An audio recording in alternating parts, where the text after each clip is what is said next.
Welcome to Marshall Reddick Real Estate's How to Hire a Professional Property Manager.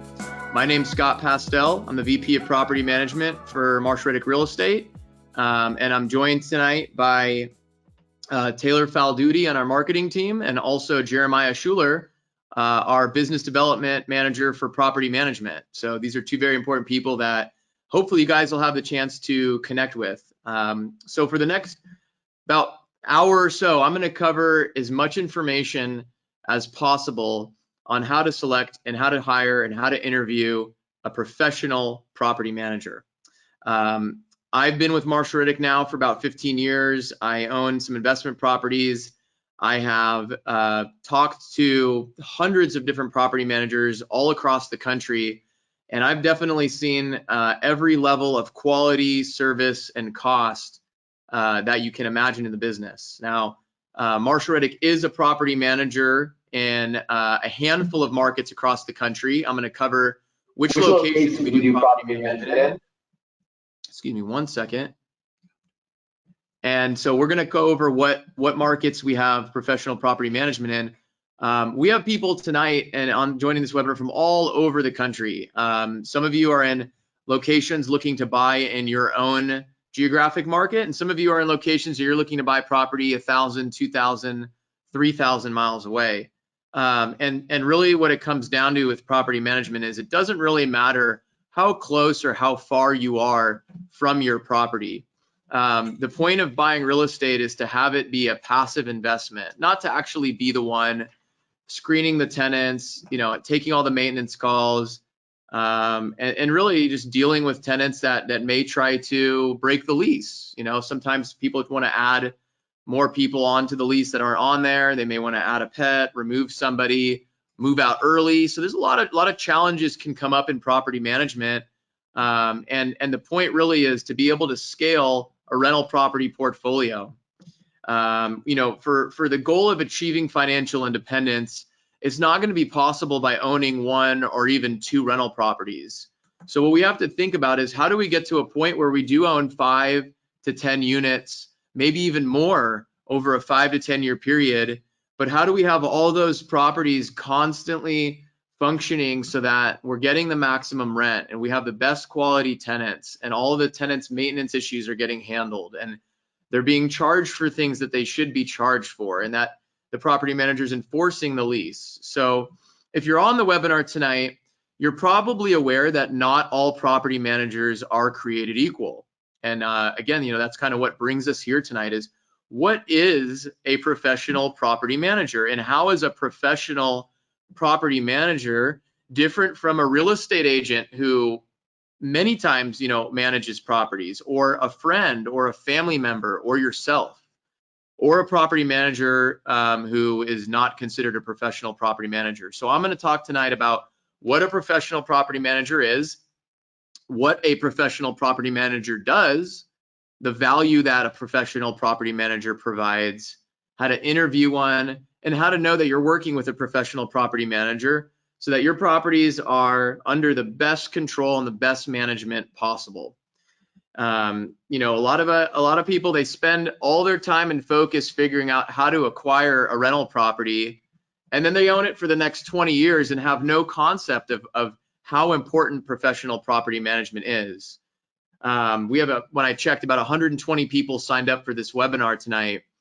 There's people in every category. There's people that this is the first time they're researching how to buy investment properties, don't own any yet, and trying to figure out, what a property manager does and how to find a good property manager. There's people who own 1 or 2 properties. Maybe you're managing them yourself. Maybe you have a property manager and you're trying to figure out, are you working with the right property manager? Then there's people who own 5, 10, 15 units on tonight's webinar who might be working with a whole variety of property managers, trying to figure out, how do you consolidate your portfolio, work with less property managers that do, provide better service and competitive pricing and everything in between. So I want, for those of you that are not really that familiar yet with Marshall Reddick Real Estate, to understand what we do, who we are. We're known for our free education and mentoring, and our education that we do online and in person in California. and all of the real estate advisors that we have that provide free consulting. That's what most people know us as. However, we're actually a licensed broker in 5 different states: California, Texas, Tennessee, Kentucky, and Florida. And we're also property managers in all of those locations. We're also a private money lender.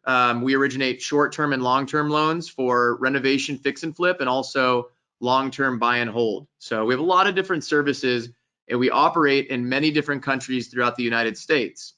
Where I'll show you shortly is where we have offices located, and who all of our property management staff members are. This is our mission statement, our vision, and then our services. I think the best way to explain what Marshall Reddick does is a one-stop shop for residential real estate. You can purchase a home with Marshall Reddick, you can manage a home with Marshall Reddick, you can renovate a home with Marshall Reddick, you can sell a home with Marshall Reddick, you can 1031 exchange with Marshall Reddick, you can borrow money, you can borrow private financing from Marshall Reddick, you can invest in mortgages and trust deeds with Marshall Reddick, promissory note investing, and you can learn everything there is to know about investment, residential investment real estate, online or in person. And if you're not in California, if you're outside of our Southern California, Northern California offices, then you have our website that has hundreds of different videos, articles, and guides there, and a lot of information about property management. And when we get to the very end of our presentation, I'm going to show you some of the guides and tutorials and videos that we have specifically on property management on our website. The best part is everything on our website is completely free. You're never asked to pay for any of the white paper information, ebooks, data that you can get on our website. So I've had the opportunity to meet many of you folks. I looked at the list actually before I jumped on and recognized a lot of names. So excited to have those of you that I'm familiar with on here. And I'm also very excited to have so many new folks on our webinar tonight as well. So my day-to-day job is the VP of Real Estate and Property Management. So basically what that means is that I interact with our property management staff members in all of the locations we operate in, from Southern California to Northern California to San Antonio, New Braunfels, Austin, Texas, Clarksville, Tennessee, and Fort Myers, Florida. Those are all the locations that Marshall Reddick has offices in doing sales and property management. We have a very large property management team, and we just surpassed 700 units under management. With a whole variety of states, with 4 different states, there's a lot of different nuances with state laws. We've seen some changes recently here in California, which has always been known and still is certainly known as the most tenant-friendly state in the country. With that said, we still manage about 200 units as far south as San Diego and as far north as San Jose and San Francisco. So we are familiar with rent control. We are familiar with Section 8. We're familiar with AB 1482, the new rent stabilization law. My goal tonight is not to focus too much on that specific law because we do have people in all different states, but I am going to talk a little bit about it for those of you just wanting to know what the latest changes are in the state of California. So a little bit about myself, as I mentioned, I've been with Marshall Reddick for 15 years. I obtained my real estate license in 2010. I have worked with a very large amount of buyers and sellers, representing them on purchases and the sale of their home. But I kind of from an investment standpoint, I really got my feet wet when I bought my first investment property way back in 2008. And all of the rental properties that I own are very far from where I live. I live in Southern California, and I own rental properties in Alabama, Arizona, locations that are quite far away. So I got my first taste of property management in 2008 when I bought my first property in Alabama. I'm going to show you some pictures of my property in a moment and give you a little bit of background. And then this is Jeremiah Schuler. So Jeremiah's, you probably heard from him earlier this week. He reached out, called, and emailed some of you folks just to give you a reminder. Hopefully you guys have his contact information. If not, you will receive it at the end of the presentation. Jeremiah is your first point of contact when it comes to anything after tonight's presentation, questions you have, referrals you're looking for, properties you have that you're looking for property management on, or you're looking for advice on. He's an excellent resource. Jeremiah has a very large background in development and construction. So that's his specialty is understanding all of the nuances of contracting, repairs, maintenance, and then bringing it into the property management world.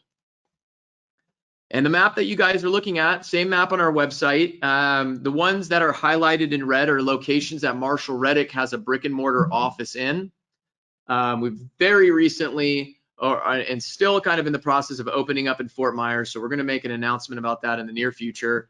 But all the other locations, we currently have a staff of and a compartmentalized, structured staff. And what makes a property management company a professional property manager?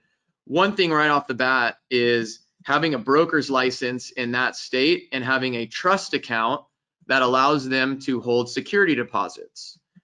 This is something that real estate agents don't have. A real estate agent does not have a trust account.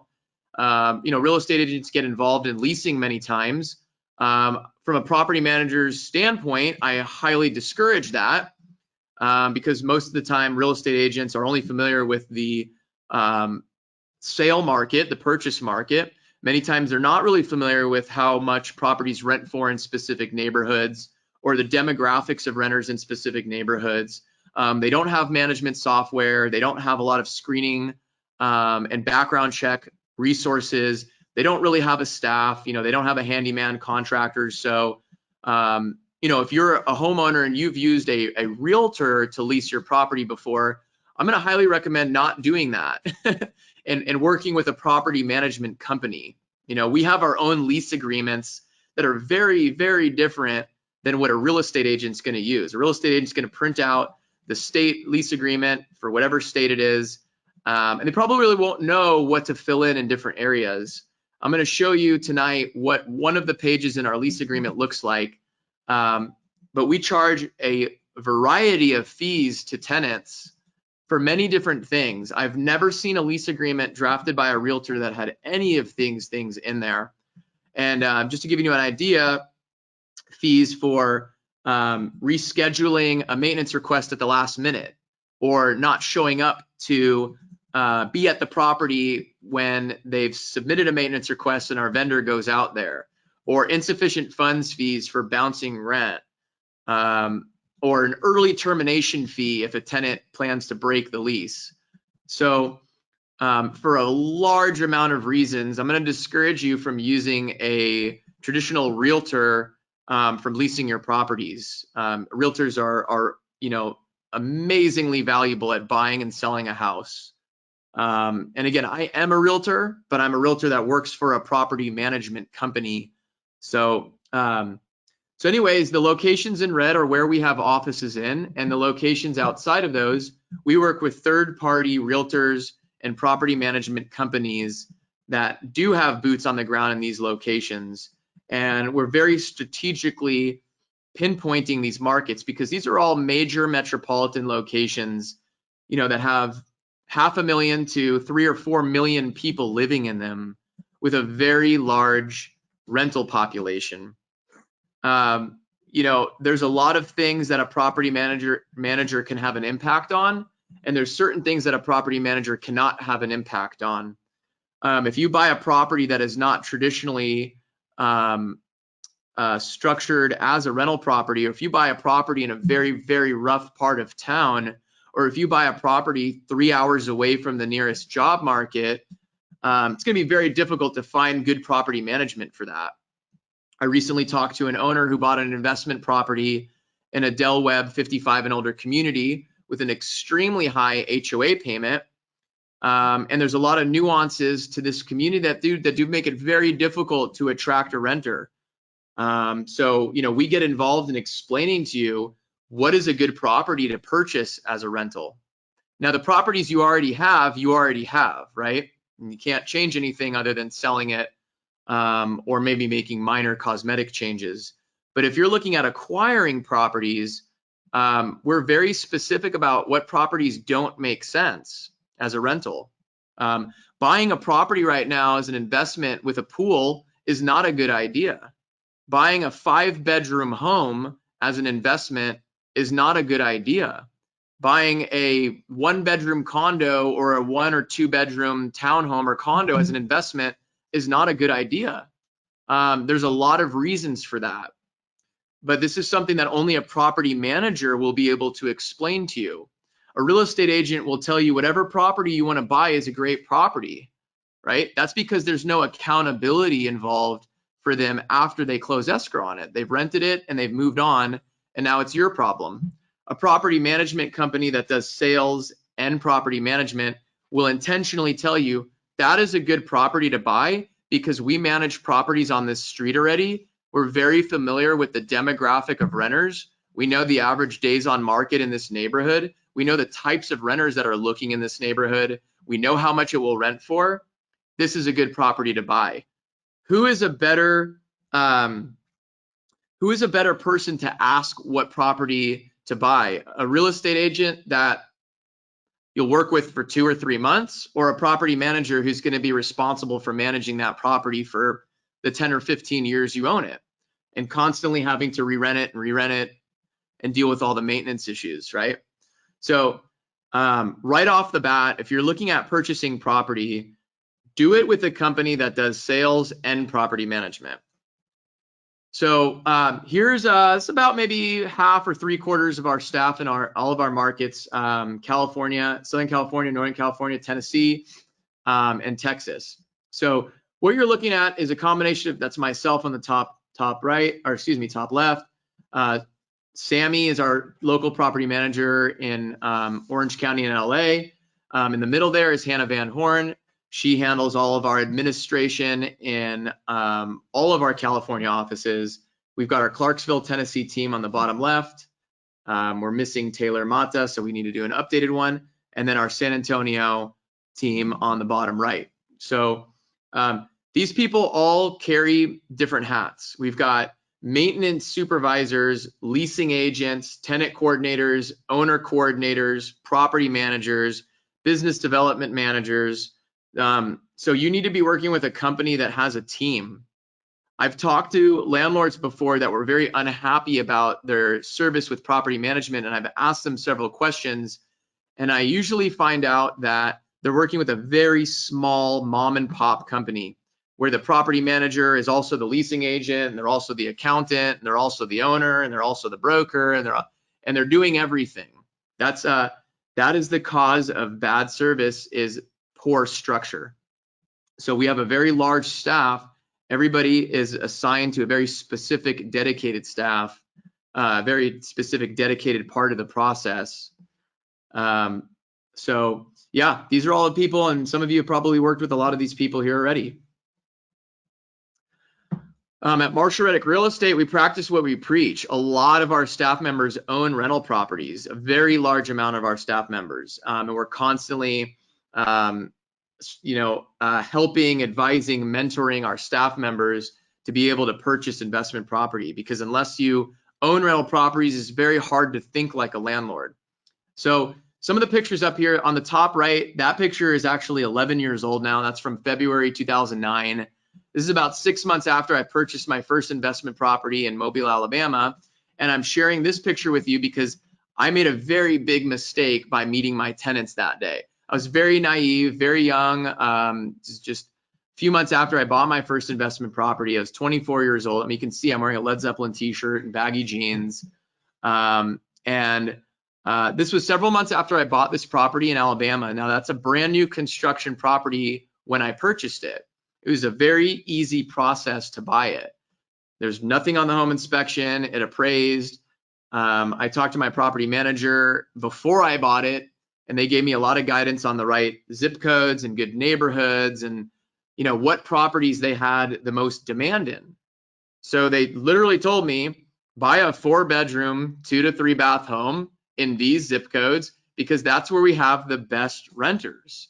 What's funny is I don't think a lot of landlords think about that. Oh, wow, I should ask a property manager what neighborhoods they have the best tenants, what neighborhoods tenants stay the longest, what types of properties rent quickly, what types of properties have the least amount of problems. So I urge you guys to be asking these questions, because as a property management company, I never hear people ask this question. And it's just, to me, it's kind of common sense. So they told me exactly where they have the best success, and that's exactly what I did. I bought a 4-bedroom, 2-bath home, brand new construction, and I'd never even been in Alabama. Didn't go out there before it, didn't go out there during it. But I was working on this purchase process on a daily basis from my home. So after buying it, I thought, you know what, let me go out there. I kind of want to see this house. You know, I own it. I'm getting rent on it. Like, I really want to know. I want to be able to touch it and say, like, I've seen my home. So I flew out there, or before I flew out there, I told my property manager, and right off the bat, she discouraged me from meeting my tenants. And I didn't really understand it. I didn't really listen to her. And I said, okay, well, you know, if you're able to put this together, I'd really like to meet them just to shake their hand and, you know, thank them for living there and taking great care of my property, having no idea what a horrible idea that was. So I fly out there. My property manager meets me at the property, you know, walks up to the door, talks to the tenants, brings me over. I meet them, shake their hand, and now I'm walking around the property, and it's probably, you know, it's pretty awkward. They're looking at this young guy going, okay, you're the owner. But what I was doing, I was mistakenly being nice to them. I was mistakenly being very friendly to them. And I pierced the veil of a business that was managing my property that didn't have any emotional attachment, right? So what ended up happening was I flew back home, and the very next month, my property manager called me, and this is just about 2 weeks after my visit, and said the tenants reached out, and they said that they're having some financial problems, and they wanted to know if it's okay for them to pay rent late.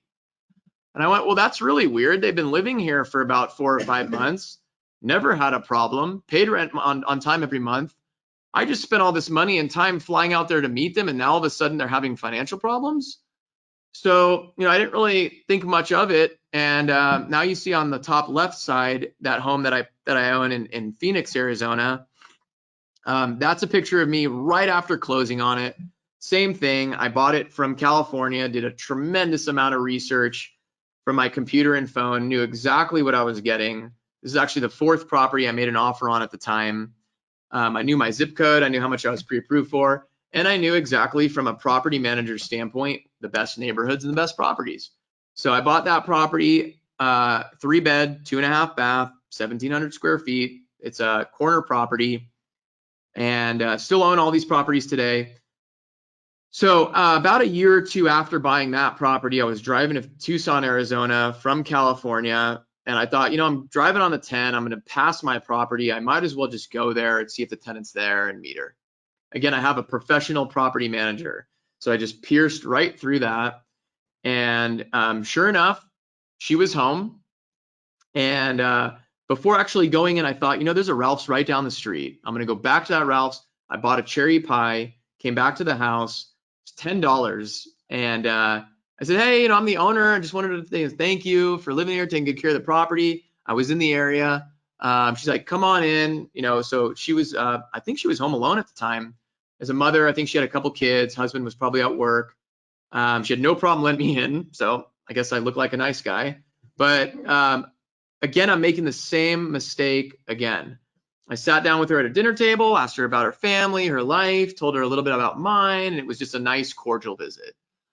So I drive to Tucson, spend some time with my uncle, drive back a few days later, and the same thing happened. She was on time every single month, and this next month she was late. So I'm sharing you my own personal example. The point I'm trying to make is that you should never, ever, ever meet your tenants. Now, that goes for those of you that are living in a multi-unit and renting the other units out. That goes for those of you that own a rental property, you know, a few miles from your home. That goes for some of you. That goes for those of you that own a rental property 50 miles from your home. And that goes for those of you that own a rental property 1,000, 3,000, 10,000 miles away. You should never, ever, ever meet your tenant, no matter how close your property is. We actually manage a lot of multi-units where the owner lives in one unit and the tenant lives in the other unit or the other units. And those tenants have no idea that their neighbor is the owner. And that's exactly how it should be. Why I know that is because I've talked to extensive amounts of landlords who have called me and said, I'm afraid to leave my property.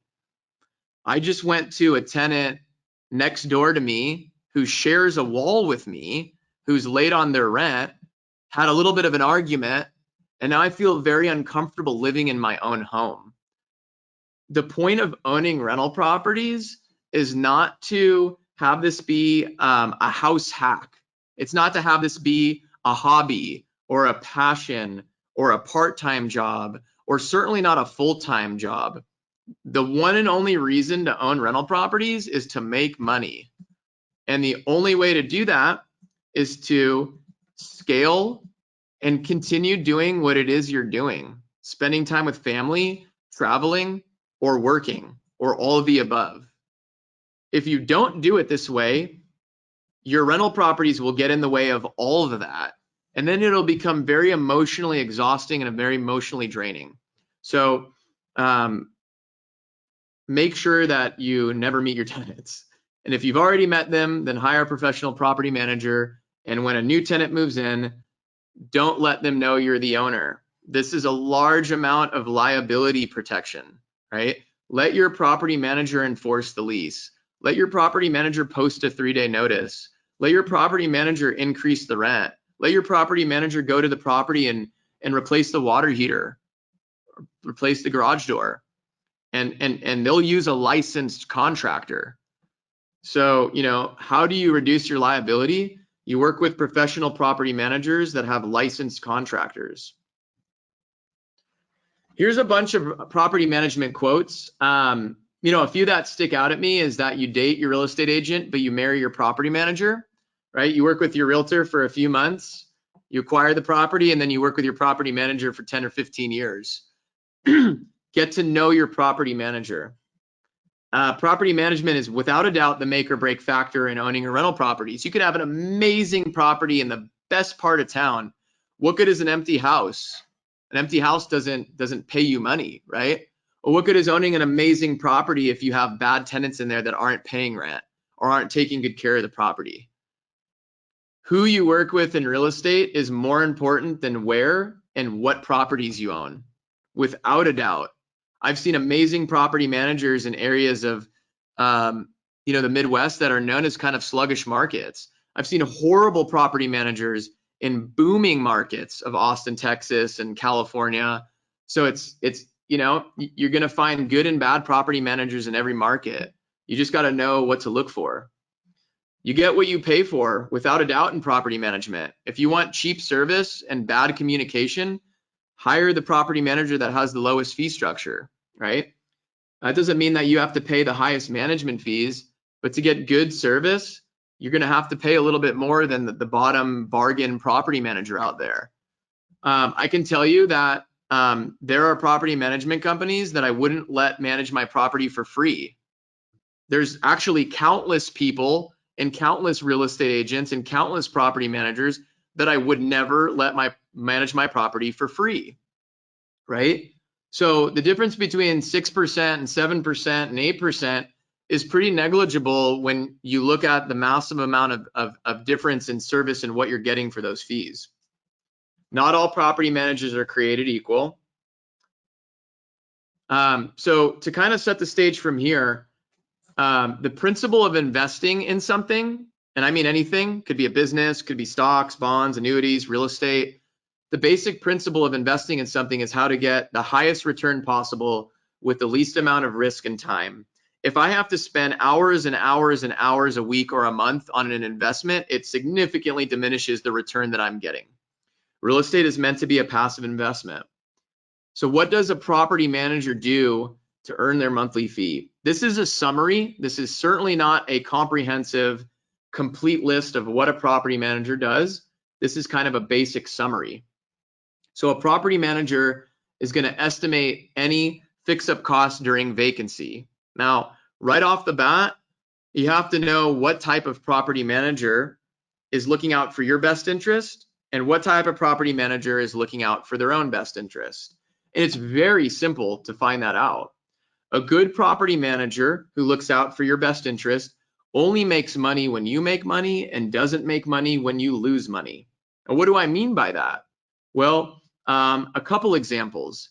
There are some property management companies that have fees during vacancy.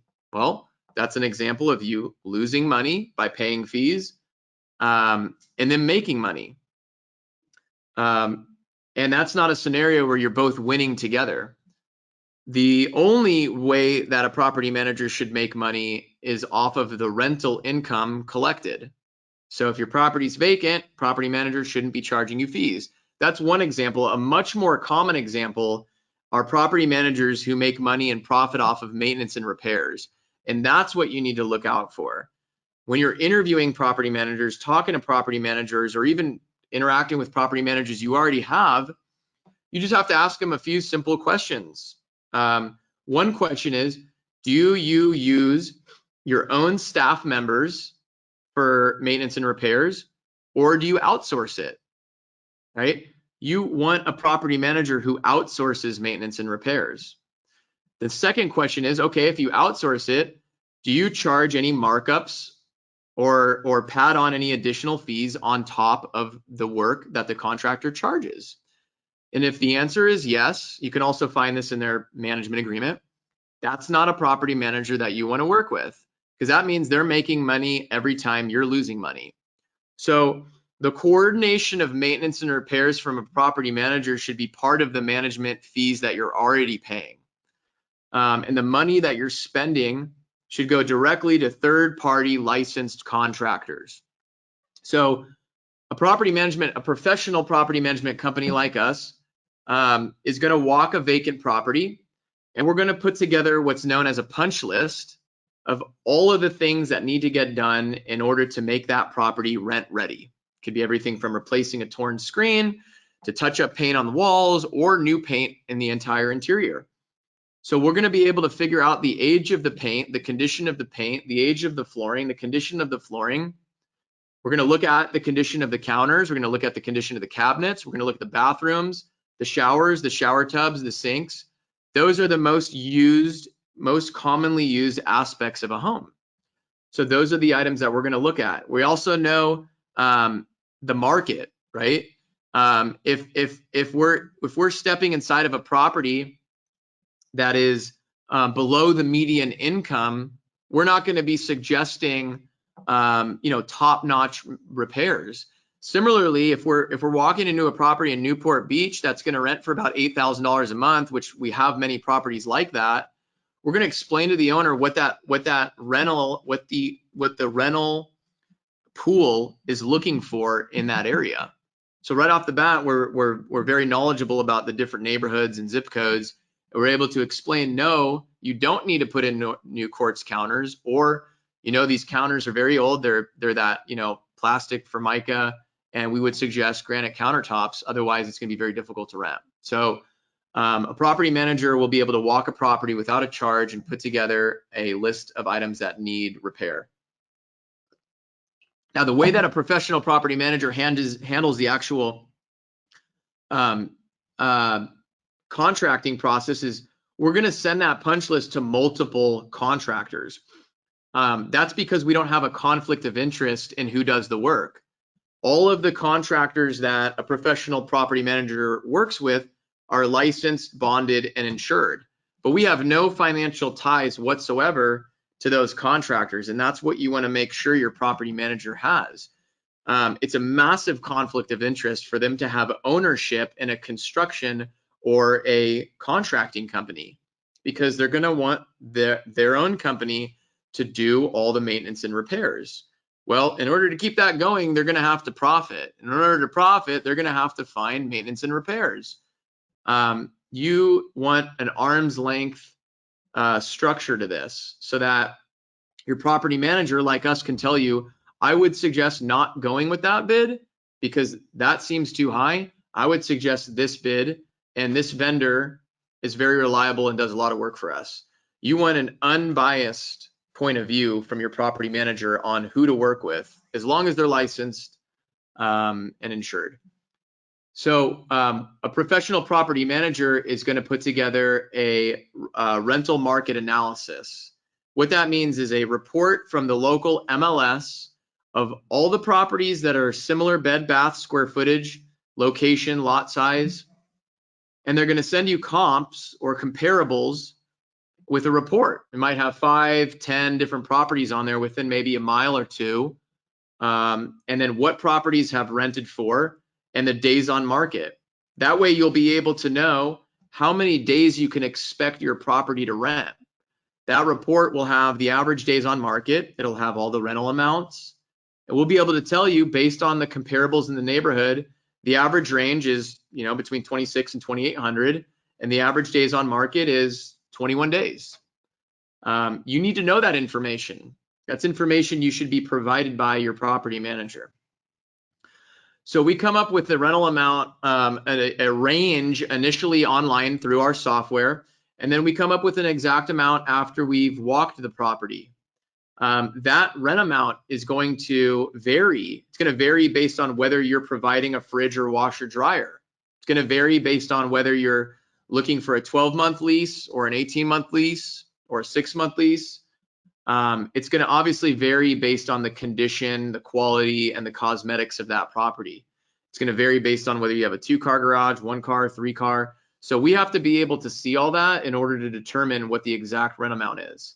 So we'll walk a property first without charge to come up with a rental market analysis. And if you're buying a property with Marsh Reddick, that's information you're going to have from the very beginning. How we advertise and how a professional property manager advertises. Well, unlike many realtors and property managers and landlords, we don't take pictures on our phone and we hire a professional property manager. We know to turn all the lights on in a house. We know to open up the windows. We know what angles to take pictures of. We know what order of pictures to put them in, right? We're not going to put the corner of a closet as the first picture. And if it's a condo townhome, we're not going to put the front door as a picture. We're going to put the kitchen. We're going to put the patio. We're going to put the living room. We're going to put the best-selling features in the beginning so that that stands out right away. And because we use professional photos, our rental listings get a lot more attention than the 90% that don't. So we advertise on all major websites. So safe to say, if renters are looking at properties in that location, in that price range, they're going to find it. And then we conduct private showings by appointment only. Everything that I'm telling you is not very common. So I'm explaining what a professional property manager does, but I'm doing it in a way of explaining that this is different than what realtors and most property managers and landlords do. But this is what works. So we assign a dedicated leasing agent to every property. Every market we're in, Southern, Northern California, Texas, Tennessee, Florida, we have a handful of leasing agents. And those leasing agents specialize in different neighborhoods and different types of properties. So when we have a property that's coming up for lease, we assign a leasing agent, the best suited leasing agent. We connect that leasing agent with the landlord. The leasing agent sends them that rental market analysis and says, I just took pictures of your property. I'm about to list it. Here's what I recommend listing it for. And every single week while it's vacant, I'm going to email you a report of the number of inquiries, the number of showings, and the number of applications that we've received every week. Hopefully you only get that 1 or 2 or 3 times, but you're gonna get that email from me every week while it's vacant. Now, I haven't seen a property management company that does this yet. I've only seen landlords that have vented to me and said, if I have a vacancy, I have to reach out to my property manager to find out how it's going. Well, you shouldn't have to do that. A professional property manager will send you proactive activity reports every single week. Now, our leasing agent takes the call or responds to the email when a prospect tenant inquires on the ad. And we ask a whole series of questions that we know other people don't ask, and that's before the showing. So the leasing agent takes that call or responds to the email, talks to that potential renter, and that potential renter basically goes, I love this property, I want to go look at it tomorrow. And our leasing agent goes, that is fantastic. Let me ask you a few questions so that we can make sure this is the right property for you. Question number 1, when are you looking to move? in 3 days or 3 months, right? We only show property to people that can move within 30 days or less. So right off the bat, we're able to screen people and not waste their time or hours by figuring out when they're looking to move. Why are you moving? How many people are you living with? Do you have any pets? Are you familiar with this area? Have you applied to any other properties recently? If so, have you heard back? Were you approved? If not, why? What do you like about this property? Do you have any questions about this property? So there's a lot of questions that our leasing agent asks ahead of time, and we respond immediately to inquiries. And that's another thing, is a landlord doing this on their own is very unresponsive and doesn't know the right questions to ask. So we're going to screen that prospect, and we're going to schedule a time that our leasing agent's going to meet them at the property. So our leasing agent walks the property with somebody. That's very effective. What I don't think is effective is using some app or having a tenant go to the property on their own with no one there. There's a lot of technology these days that I think is trying to cut out a leasing agent. I don't see that as being effective. I've rented before, and I've rented properties based on whether or not I liked the leasing agent. Obviously, that property fit my criteria, but so did 20 others. And when that leasing agent made me feel wanted, appreciated, respected, and answered my questions, that had a massive impact on me applying. So one of the reasons we're able to rent properties so quickly is because our leasing agents have excellent customer service. So after that showing, our leasing agent's going to email the prospect a link to apply online. Right off the bat, a tenant goes, excellent, I'm working with a reputable company that has a website. I can actually pay online. Thank God I don't have to Venmo my landlord anymore. I'm so sick of having to do that. So our leasing agents are going to explain to them how to apply. And then when we get an application, guess who is reviewing that application? It's not the leasing agent, it's the property manager, arm's length, right? Our property manager, who's not tied to the success of that property renting, is going to review that application, an unbiased individual in our office. So what does the application process look like? Well, the way we handle it is that everybody 18 and over occupying the property for 30 days or more throughout the remainder of that lease has to submit an application. They have to provide their pay stubs and their photo IDs. And then we do 5 different background checks. Where I find most people just do a credit report and a criminal background check, we do 3 other background checks on top of that. So we do a credit check, and they have to have a minimum, each applicant that's paying rent has to have a minimum 600 credit score. We don't just look at the credit and move on. We look at why, what's affecting their credit. So if we see anything in collections like speedy cash, cash call, anything showing that they're not good at managing their money, and they've had to borrow at very, very, very high interest rates, is a disqualify. Anybody that has a balance from any current or previous landlords is disqualified. Anybody that's had an eviction that shows up on their credit report is disqualified. Anybody with a recent bankruptcy is disqualified. So these are the things that we look at on their credit report. Criminal background check, we want to make sure that nobody has any violent felonies. Then we do a rental history verification. So we obtain and call their current and previous landlords and ask them questions like, did they pay rent on time every month? Did you ever have to post a 3-day notice? Would you rent to them again? Did they leave the property in good condition? And we do that with their current and previous landlord. We do a verification of income. So they have to qualify based on at least 2.5 to 3 times the monthly rent and their gross combined household income. So that's why we have to see the recent 30 days pay stubs or their last year's tax returns and P&L statement, because we have to determine that the combined income is at least 2.5 to 3 times or more. And we don't just take their word for it. We actually call their employer. We verify employment for every working adult. So that's the 5 different background checks: credit check, criminal background check, income verification, employment verification, and rental history verification. We actually require our tenants to carry renter's insurance and name us as on their policy.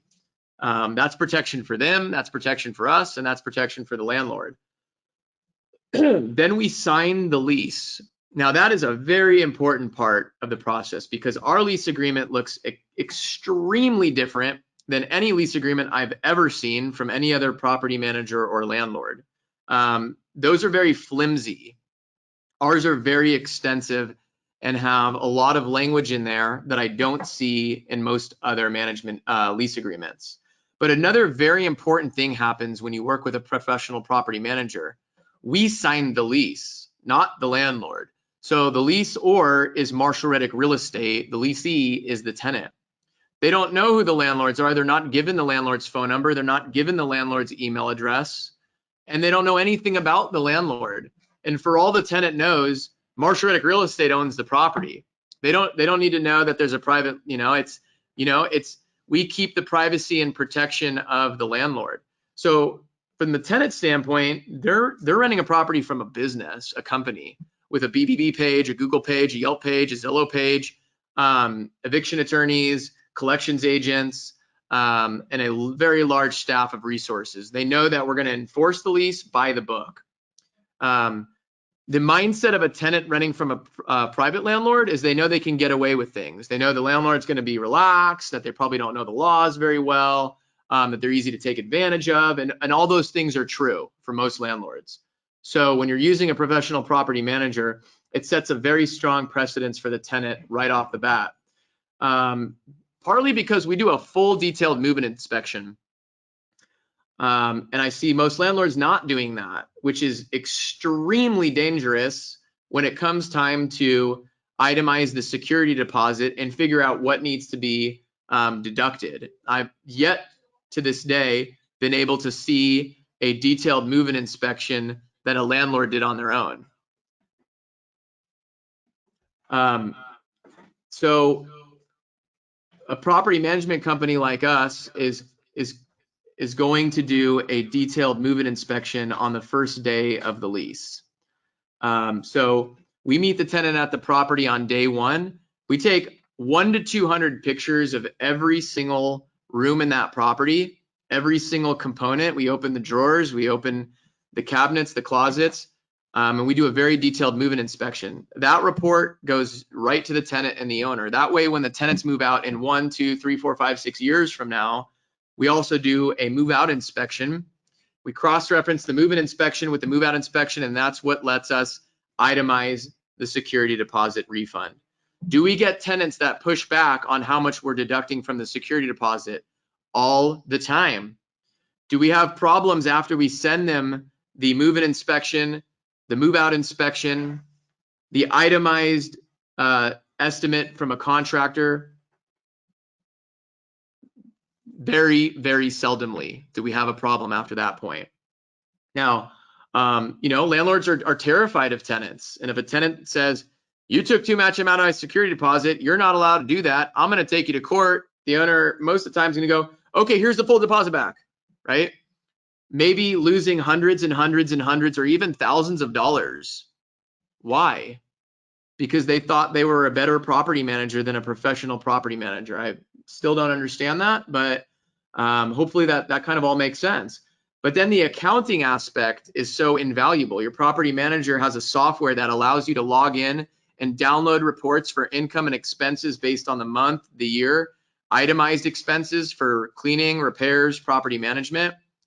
You can download that report, forward it to your CPA, and in the click of a few buttons, they can now write off all the expenses that are considered tax deductions. I would use a property manager for the accounting alone. So yeah, these are some of the things, and not even all the things, but some of the things that a professional property manager does.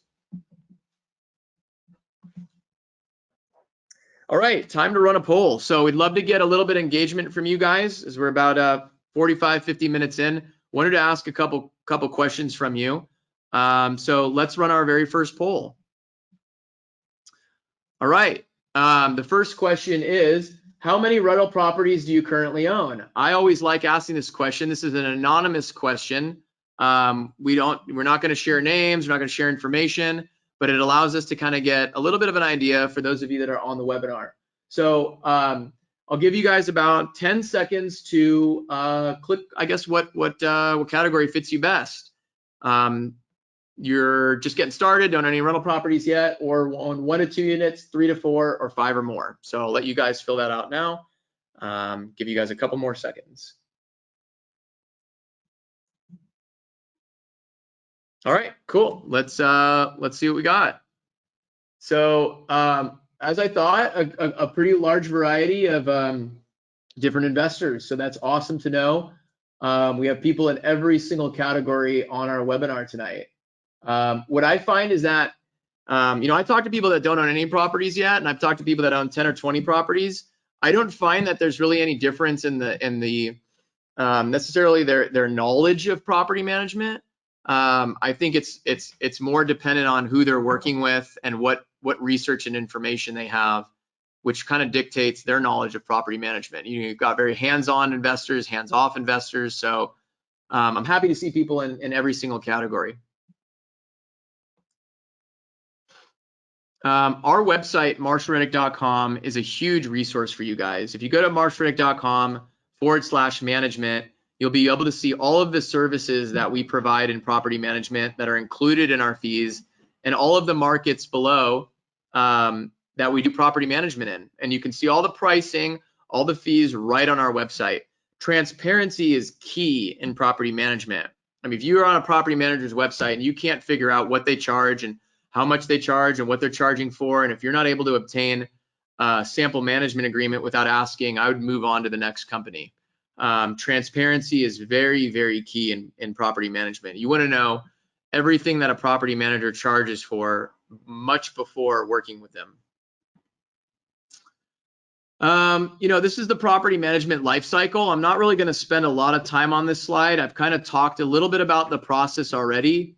What I wanted to cover, which I kind of explained already, is how important the move in and move out process is.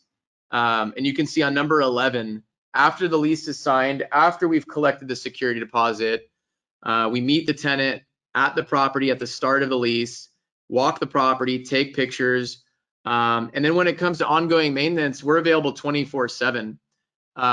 It's not all too often, thankfully, that we do get midnight phone calls, but we certainly get them from time to time with things like usually fire or flood. And we have staff that's available 24/7 to handle any emergencies, something that a landlord just shouldn't deal with and probably doesn't want to. We also do mid-lease inspections, and I'm looking at number 13 right now. So from time to time, we'll call a random inspection, let the tenant know, usually 48 to 72 hours in advance, that we want to inspect the property.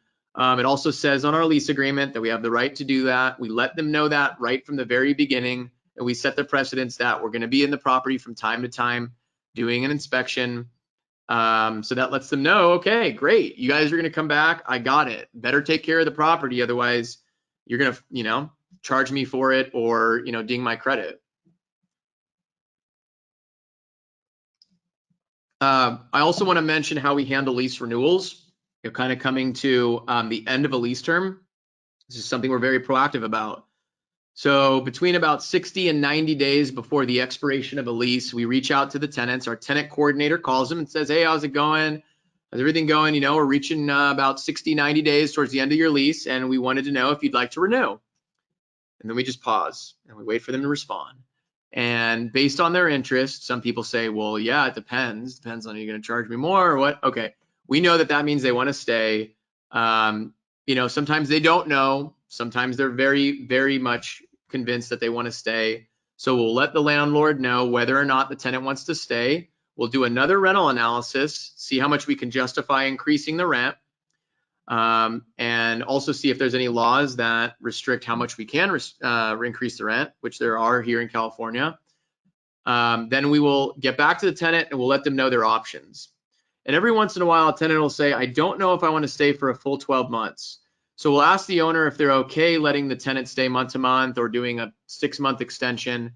And of course, we're going to give the tenants several pricing options at that point. Your rent's going to go up, $50 if you sign a 12-month lease, $100 if it's a 6-month lease, and $150 if it's a month-to-month lease, as just an example.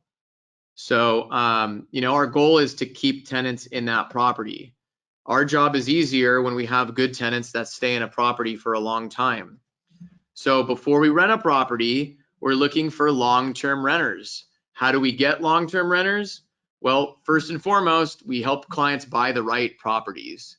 3 to 4 bed, 2 to 3 bath, 2 car, single family, detached homes.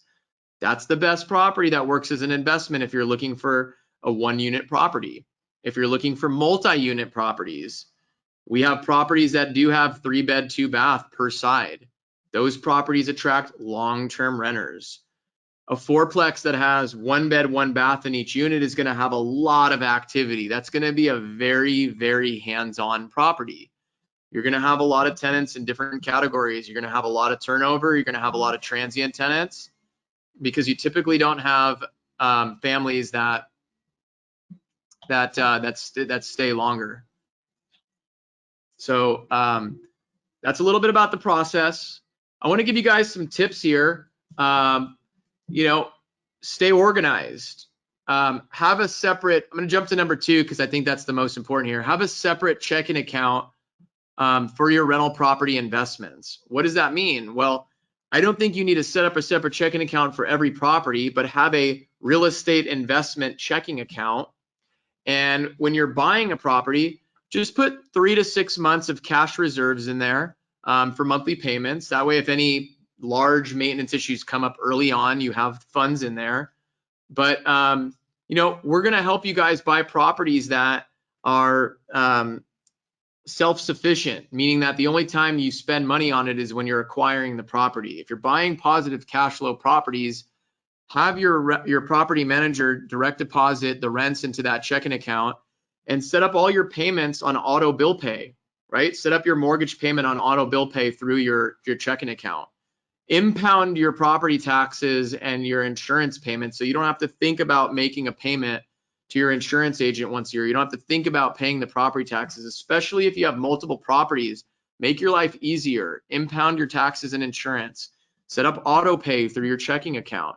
Have your property manager direct deposit your rent into that checking account. That way you can log into your checking account and right away you can easily see the growth or decline of the financial progress. You can't do that if your rent is going into your savings account with a million other expenses and things going in and out of it. Connect with your property manager 60 days before the lease. We're going to reach out to you and let you know. But if you don't have a proactive property manager, set dates in your calendar for when the leases expire and set a reminder 60 days before so you know when you have a vacancy coming up. It's always less costly to price your property competitively from the very start. Here's a little exercise that I'd like each of you guys to do. Whatever property you currently own as a rental or any property that you're planning to own, take the monthly rent and divide by 30. So let's just take an easy example. $3,000 a month rent is actually, not even, it's kind of low here in California. That'd be average or maybe even on the lower side. Divide that by 30. Right? That whatever that dollar amount is, the dollar amount you're losing every single day your property's vacant. So does it make sense to have a 60 or 90-day vacancy because you wanted to price your property high? Or does it make sense to rent that property in 2 weeks for $100 more and never have to make a mortgage payment without any rental income? I've seen people lose thousands and even tens of thousands of dollars by having a 3, 4, 5 month vacancy because they didn't want to come to terms with the fact their property is overpriced. To them, their property is the nicest property on that block and everybody should want to live there. But you look at that rental analysis report, price your property competitively. That way you get more calls, more emails, more showings, more applications, and your property manager can pick from the cream of the crop. What you don't want to have happen is number 5. You have a vacancy for 60, 90 days, and the first person that walks along and wants to live in your property, you accept. You do not want to rent your property out of desperation. You want to do it by having all of the control in the world and having multiple applications and having your property manager pick the best one.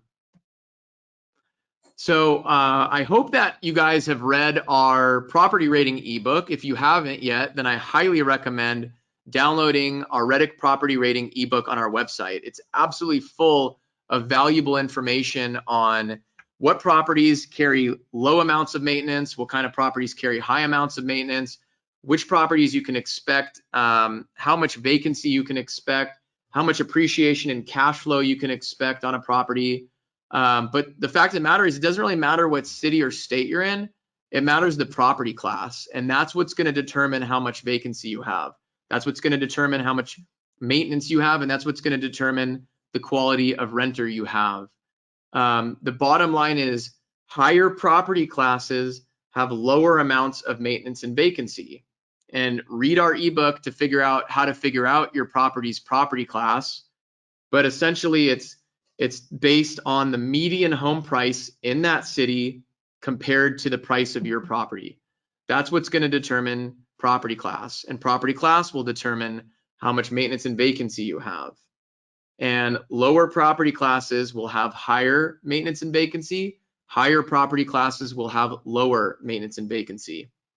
And that's partly due to the fact that tenants in higher property classes have longer job stability, higher income. They usually have white-collar professional jobs, higher levels of education, and basically just more job stability in general. That can lead to a longer stay in your property. Also, tenants in higher property classes tend to have owned property in the past or may want to buy property in the future, and they know how to take better care of a property. They're familiar with replacing air filters. They have hair catchers in their shower drain so that all their hair doesn't go down the drain. You know, this is our experience in property management. I love this saying. It's a very, very old saying, but your tenant will look like your property. If you have a property where you haven't repainted the walls in 10 or 12 years, and there's been touch up after touch up after touch up, or you have carpet that needs to be replaced and you've decided to shampoo it and there's still stains in the carpet, or you have sinks, kitchen and bathroom sinks that have the glaze wearing through and you can see the sink underneath the glaze, or you have just on and on and on and on, all of these things that you might think are fine, but the rental population doesn't. So you're going to get the bottom of the barrel, right? Putting a little money into the cosmetic fix up and, you know, cleaning your windows, replacing window screens, doing new paint, putting in new flooring. These are things that are going to get you a better quality tenant. But essentially these 4 check marks are the things that impact the quality of your tenant, right? If you buy a property in a C or D class neighborhood, it doesn't really matter what you do to that property, right? You're going to have people that are going to have a very difficult time qualifying. And you just have to know that, right? You're going to have people who do have evictions or may only be making below the minimum requirement, or they do have missed 90-day late payments, or they have felonies. That's what you're going to see in a D-class property, no matter how nice it looks. Sticking to A, B class, and maybe some C class properties, you know, there's a lot of renters out there that should be able to qualify, but you want to attract the good quality ones. So not just the condition of the property, but also the quality of the ad. You have professional photos. Do you have, you know, 10, 15, 20 photos, or there are only a few? You have a detailed description or no description? Is it priced correctly? These are the things that are going to attract those good quality renters. Good quality renters are smart. They're going to look at 30, 40, 50, 60 different properties before they make a decision. Why are they going to rent your property, right? It better be rent ready, and it better be, you know, in clean, rent ready, very nice cosmetic condition with professional photos and priced well. Otherwise, those people are going to move on. They're going to look at a lot of properties and say, why should I rent that property that's $150 more when this property I'm looking at looks exactly the same?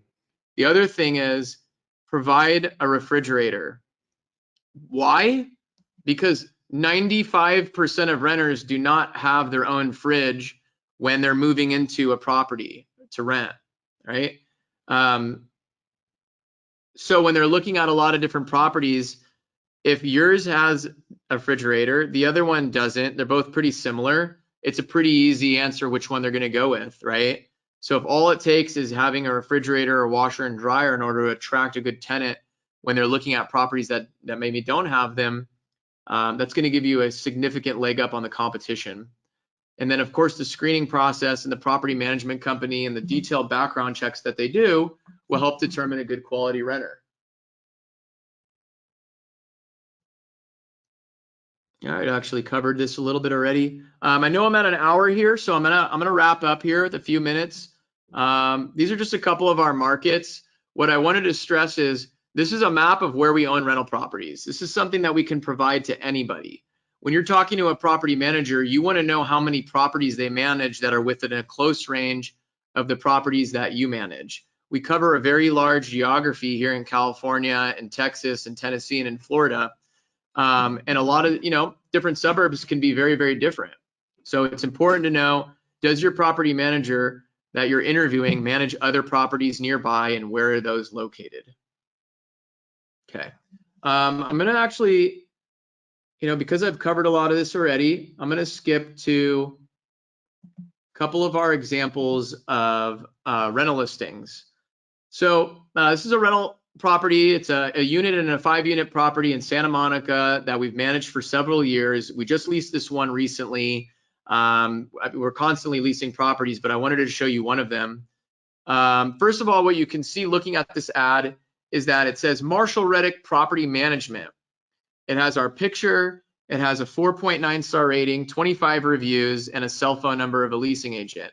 When you're a landlord doing this on your own, it's not going to have any of that. And a tenant is going to have to decide whether they're comfortable renting from a private landlord.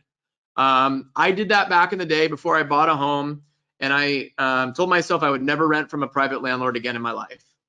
A lot of renters feel that way. You may not know, if you're trying to manage a property that's close to your neighborhood, that is the biggest thing in between you making money is yourself. And I know this because I'm a landlord.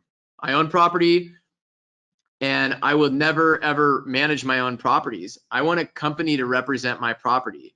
Tenants can read reviews from our company and say, wow, I feel really good renting from this company.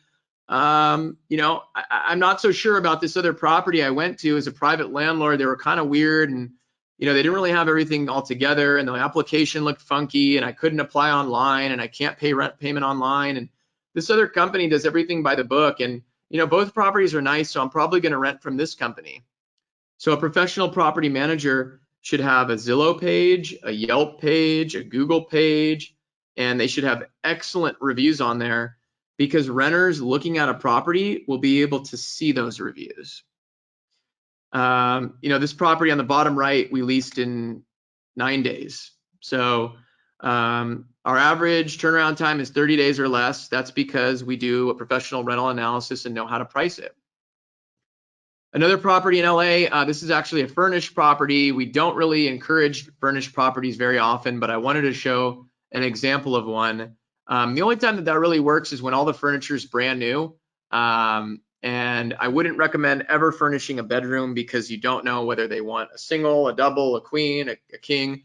And you're going to spend excessive amounts of money furnishing that property, only to have tenants who will likely damage them. So with this property, we took a 2-month security deposit because there's a lot of furniture there that can get damaged. And we did an itemized inventory report of all the details in there. Thankfully, we were able to rent this property in 20 days. We rented it for exactly what we priced it for, but I wanted you to see kind of what our ads look like. What property management is going to cost you? This is something that you want to ask for a copy of their management agreement, and you want to find out all of the ways they're making money. It's a kind of compartmentalized business. You might have a property manager who charges a low management fee but a high leasing fee, and a company that charges a moderate management fee and a moderate leasing fee, and you may have companies that charge for coordinating maintenance, and you have companies that don't. So you want to find out all the ways that a property manager is charging for money.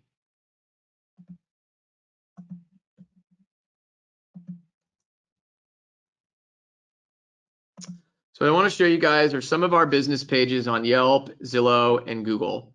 It's very important to review this before you hire a property manager. Read what landlords are saying, read what tenants are saying. These reviews kind of speak for themselves. A great resource for you guys is marshallreddick.com/property management. Our website has a ton of articles, guides, tutorials, and videos on many different topics related to property management. So if you want to learn more about property management after tonight, go on our website, or you can just go there directly, marshallreddick.com/property management. And we've got a lot of really interesting topics and articles for you guys. You can see thinking of buying a multi-unit, living in one of the units, screening tenants in a world of social media. A lot of current topics that I know you guys will be able to learn a lot of information from. So what I'd like to do from here is provide you guys with Jeremiah's contact info. I know that he's already responded to a lot of your questions during the course of this presentation, so you might have already gotten a response from him on the webinar. But Jeremiah's his direct phone number is on the screen in front of you, 949-885-8188, or excuse me, 8183, and his email is jschuler, JSHUYLER @marshallreddick.com. Jeremiah is a free resource to you. Jeremiah will be able to discuss your properties. He'll be able to either come to your property here in California or connect you with our property manager out of state if your property is in an out of state, another location outside of California. Jeremiah is very well versed in the process, and he'll be able to spend time with you guys going over this. Jeremiah and I, we sit about, what, 6 feet away from each other? About 6 feet. About 6 last time I measured. So yeah, he'll be able to answer a lot of good questions, and I know that those of you that have been writing have probably already connected with him. We did record the presentation tonight. After we end here in a minute, you're going to be asked to fill out a few survey questions. We highly appreciate you guys taking a minute or two to give a little bit of feedback on the survey. And we're recording, so you guys will be emailed a recording of our presentation tonight. You'll also be able to download the slides directly on the page that has the recording. There's a couple slides that I skipped over. Although I did talk about it, you can download those slides right on our website. So I want to thank all of you. I can see the number of attendees is still just about the same as it was an hour and 10 minutes ago. I really thank you guys for being with us during the presentation. And I know that there are a tremendous amount of questions that we didn't get to, which is something that Jeremiah will be able to discuss with you. When you signed up, you got your email. And those of you that asked questions, Jeremiah can reach out to you personally over email, and hopefully schedule a time that we can help you guys go over your properties in a little bit more detail. So thank you so much for joining our presentation. We look forward to talking to each of you more, helping you guys limit your liability, limit your headaches, make more money, and scale your rental property portfolio. Thank you very much, and we hope to talk soon.